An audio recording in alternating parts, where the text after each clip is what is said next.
Association of television channel owners অ্যাটকোর নবম বার্ষিক সাধারণ সভা অনুষ্ঠিত হয়েছে। দুপুরে রাজধানীর বনানীর একটি হোটেলে এ বার্ষিক সাধারণ সভা অনুষ্ঠিত হয়। সভায় সংগঠনের বার্ষিক কার্যক্রম পর্যালোচনা, ভবিষ্যৎ পরিকল্পনা এবং দেশের টেলিভিশন শিল্পের বিভিন্ন গুরুত্বপূর্ণ বিষয় নিয়ে আলোচনা করা হয়। বক্তারা দায়িত্বশীল ও বিবেক নির্ভর সাংবাদিকতার উপর গুরুত্বারোপ করেন। এ সভার মাধ্যমে সংগঠনের কার্যক্রম আরও গতিশীল হবে বলেও আশাবাদ ব্যক্ত করেন টেলিভিশন মালিকরা।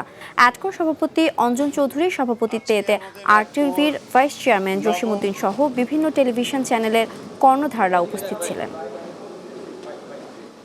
অডিট পাস করা, ডিরেক্টরস রিপোর্ট, তারপর একটা মুক্ত আলোচনা, এভাবে আমাদের এটা শেষ হবে, যেখানে আলাদা কোনো কিছু বলার বা করার কোনো সুযোগ নেই, কথা বলার।